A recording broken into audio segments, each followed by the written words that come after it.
안녕하세요. 오늘 다뤄볼 내용은 웹소설 쓰면서 자주 보이는 실수, 그리고 글의 퀄리티를 많이 깎아먹는 요소에 대해서 말해보려고 합니다. 사실 오늘 내용은 이제 좀 주관적인 생각 얘기가 조금 들어가 있고요.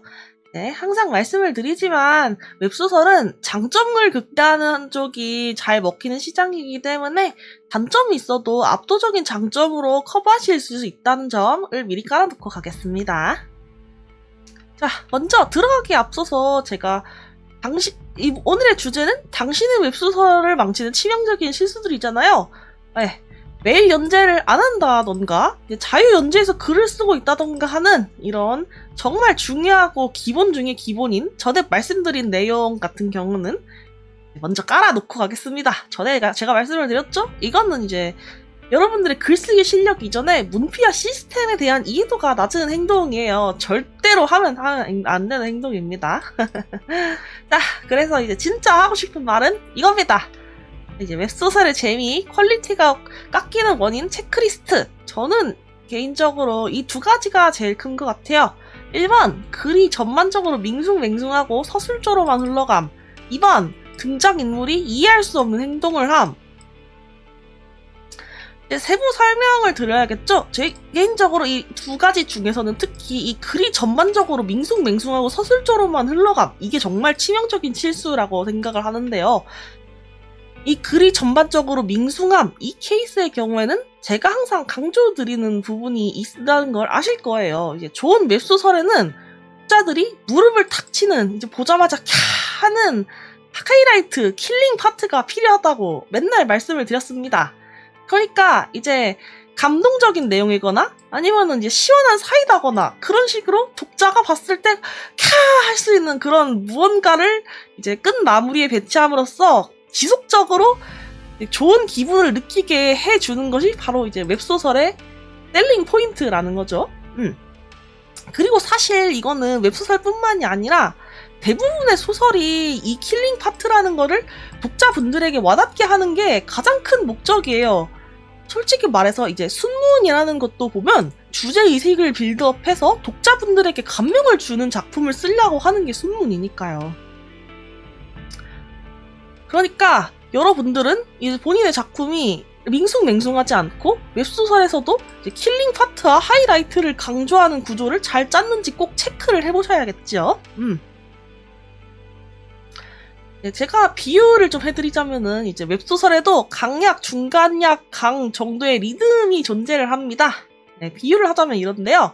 이제 정리를 해드리자면은 이제 초반부에 흥미로운 사건을 던지면서 이제 강하게 독자분들에게 인상을 주고 새로운 사건에 대해서 기대감을 배치해 둔 후에 사건의 진행을 하면서 살짝 힘을 풀다가 진행 도중에 어떤 식으로든 호기심을 살짝 유발하는 떡밥 포인트 같은 걸 던지면서 이제 중간 단계에 살짝 독자분들의 호기심을 끌어내고요. 또 다시 그런 식으로 사건을 진행하다가 이제 마지막 부분인 하이라이트 파트에서 강하게 나가면서 독자분들이 또 캬 하게 만드는 게 바로 웹소설의 구조라 할 수 있죠.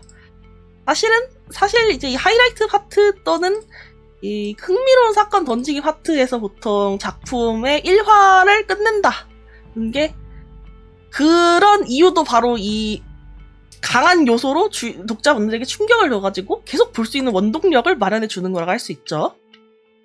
그러니까 이런 느낌으로 이제 중간중간 떡밥을 흘리고 그리고 독자분들이 또 재밌어 할 만한 포인트를 중간중간 배치를 해나와서 이제 독자분들이 얼른 빨리 결말 부분 하이라이트를 보고 싶다 하고 이제 감질맛 나게 만드는 게 그게 바로 웹소설의 좋은 구조고 제가 여러분들에게 추천을 드리고 하고 싶은 말인 거죠. 그리고 이제 그러면은 웹소설에서 그냥 이제 강강강강강강 하는 식으로 계속 모든 거를 다 하이라이트 파트로 만들면 더 좋은 거 아닌가요? 라고 하실 수 있어서 준비를 해왔는데요. 이게 처음에는 좀 괜찮을 수 있어요. 하지만 이제 이 뒤로 가면은 이제 독자분들도 사람은 적응의 동물이기 때문에 이 강강강강 요소를 점점 더 적응을 하시고 만족을 못 하시게 되어버려서 이제 글에 힘이 빠집니다. 그러니까 적당한 컨트롤이 필요하다라고 생각을 하고 있어요. 이제 소위 말하는 이제 사드론이라는 용어가 있거든요. 이제 스타크래프트를 모르시는 분들은 위해서 간단하게 설명을 드리자면 미래를 팔아가지고 초반에 이제 그 파워 커브를 땡겨오는 그런 느낌이에요.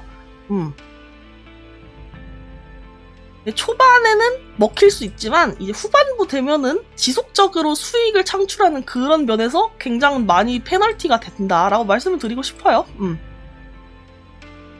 물론 고수분들은 커버가 가능하겠죠. 언제나 예외가 있다는 점 밑밥을 깔아놓고 합니다. 자, 그리고 이제 두 번째, 이 등장인물이 이해할 수 없는 행동을 함. 이 케이스 같은 경우는 한마디로 이거예요. 독자분들이 이제 가끔씩 댓글에서 나 같으면 저렇게 행동 안 했을 텐데 주인공이나 이제 어떤 등장인물 멍청임? 같은 이제 댓글을 달아주실 때가 있단 말이에요. 그런 생각을 독자분들에게 드리지 않을 수 있도록 하라는 겁니다. 이제 이거를 조금 구체적으로 말씀을 드리자면은 이제 주인공이 답답한 경우가 있고요. 주인공이 비현실적으로 이상한 캐릭터인 경우, 이상한 행동을 하는 경우가 있는데요. 이제 첫 번째 케이스, 답답한 경우 같은 경우는 이제 보통은 지금 당장은 이익일 수 있지만 나중 되면 오히려 손해일 어리석은 행동을 하는 것이라고 말을 드릴 수 있을 것 같아요. 소위 말하는 악플 유형 중 하나인 주인공 지능 이슈입니다. 이제 독자분들이 나라면은 저렇게 행동 안 할 텐데 주인공 너무 지능이 낮은 것 같다라고 말씀을 하실 때 많이 나오는 케이스예요. 이거를 챙겨야 하는 그 이유 중 하나가 이 주인공 독식 메타가 발생한 이유가 바로 이것 때문이거든요.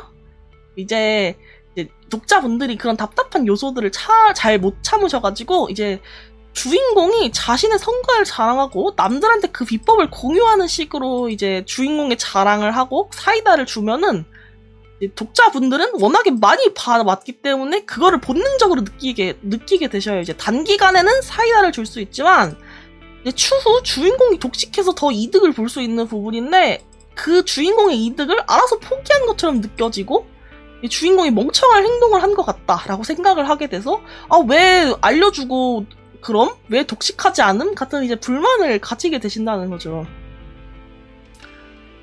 그리고 다른 유명한 예시가 바로 이제 희전족이에요. 희전족. 히로인을 이제 독자분들이 엄청 싫어하시는 경향이 있단 말이에요. 그래가지고 보통 히로인이 나올 것 같으면 이제 히로인은 죽여야 제맛이라는 히로인이 되기 전에 죽여야 된다. 그 말인데요.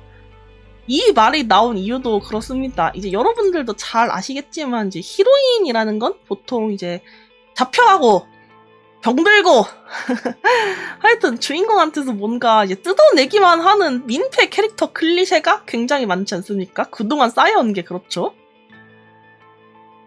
그래서 주인공이 이 히로인을 구해주면서 앞으로 이 히로인한테 붙잡혀가지고 손해를 보는 행동, 그거를 멍청하다고 느껴가지고 독자분들은 못 견디시는 거예요. 그래서 여기서 잠깐 이제 히로인 중 그나마 괜찮다, 히로인 중에서도 용납 가능한 히로인을 말씀을 드리자면 이제 주인공 이전의 최강자였던 캐릭터, 압도적인 무력을 지녔고 이제 주인공한테 자기가 쌓아놨던 그 이전 주인공이 등장 이전 최강자였던 캐릭터인 만큼 그 이전에 쌓아놨던 자신의 기반을 다 퍼주는 히로인, 그런 친구들은 또 괜찮습니다. 요즘 메타 이런 것 같아요. 사실 옛날부터도 이런 히로인은 조금 인기가 많았죠?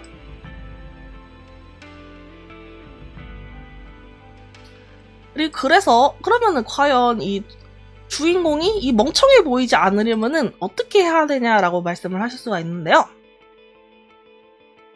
물론 여러 가지 해답이 있겠지만 저 같은 경우는 이렇게 생각해요. 이 답답함에 대한 해답 중 하나를 말씀을 드리자면 내러티브라고 말씀을 드리고 싶어요. 그러니까 그겁니다. 사실 이제 그거죠. 주인공이 이 캐릭터를 챙겨줘야만 할 이유 같은 거를 만들어주라라는 의미예요.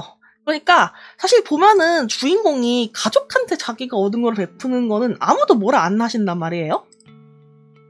오히려 이제 가족한테도 막 본인이 얻은 거를 숨기고 독식을 하면은 아, 왜 가족한테는 안 주고, 계속 이렇게 사냐, 지 혼자 떵떵거리며 사냐, 이런 식으로 비판 댓글이 달리기도 해요. 그러니까, 이런 식으로 주인공한테 이제 눈물 없이는 볼 수 없는 사연이나, 주인공의 과거 큰 은혜를 베푼 매력적인 뒷설정 같은 식으로 주인공이 그 캐릭터를 꼭 도와줘야만 하는 이유, 그 캐릭터에게 호감을 넣어주고 이제 인간적으로 도와줄 수밖에 없는 이유를 붙여주면은 사람들이 이제 주인공이 당연히 도와줘야 된다. 이건 진짜 도와줄 만하다. 같은 생각을 하게 함으로써 답답함을 해소시킬 수 있는 겁니다.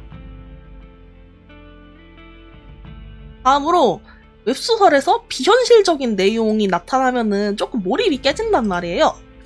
개인적으로 이거는 우연의 일치가 연속된다던가 주인공의 활약에 오바쌈바 다 떠는 꼴값의 행동, 평상시에는 안 그럴 것 같은데 너무 오바한다 싶은 그런 요소에서 또 몰입이 깨지고, 그 다음에 어떻게 보면 이 꼴값에서 연장되는 내용일 수 있는데 이 감정 과잉이 돼가지고 보통 사람들은 그냥 그렇구나 하고 넘길 거를 막 이런 식으로 이제 너무 몰입해가지고 혼자서 너만 아는 얘기 막 내뱉는 그런 감정 과잉 같은 요소들에서 자주 보이는 것 같아요. 이 비현실적인 내용은. 그러니까 한마디로 욕하면은 이제 웹소설을 유치하게 만든다라는 평가를 받는 요인을 자세하게 뜯어본 겁니다. 첫 번째, 우연의 연속. 이거는 극단적인 예시를 들어드리자면은 웹소설에서 이제 주식 투자나 뭐 돈 얻는 작품이라고 해서 이제 길거리에서 복권을 주워서 부자됨. 이거를 계속 반복하면은 재미도 없고 감동도 없겠죠? 돈을 버는 작품이라고 계속 길거리에서 복권을 주워서 부자가 된다 같은 소재를 사용하면은 안 되는 겁니다. 어느 정도의 이 주인공이 뭔가를 얻는 과정은 글을 재밌고 풍부하게 해주는 거예요. 그리고 이제 주인공의 능력이나 노력을 통해서 그 보상을 얻었을 때 또 독자분들은 대리 만족을 느끼게 되는 것도 많으니까 약간이라도 좋으니 주인공의 능력과 노력을 들어가게 해주면 좋다 이고요. 네, 그리고 이 뒤에 과도한 찬양과 감정 과잉, 이거는 사실 제 개인적인 생각일 수도 있는 부분이에요. 밑밥을 먼저 깔아두겠습니다. 이제 개인적으로 이제 작품의 의성어나 느낌표 같은 거를 남발하면은 조금 몰입이 깨지는 것 같고요. 그 다음에 일상적으로 사용하지 않는 표현이나 평범한 사람이 하지 않을 것 같은 행동거지를 봤을 때 몰입이 깨지는 경향이 있던 것 같습니다. 오늘 내용이 조금 부실한 것 같기도 하고 제가 뭔가 잘 설명을 드리려고 했는데 좀 말이 많이 꼬이고 그랬던 것 같아요. 그리고 오늘은 사실 그냥 제가 정말 위에서도 말씀을 드렸지, 제가 직접 작품들을 읽으면서 이런 부분이 고쳐지면은 정말 더 좋은 작품이었을 것 같은데 이런 부분이 아쉽다 같은 것들을 적어봤습니다.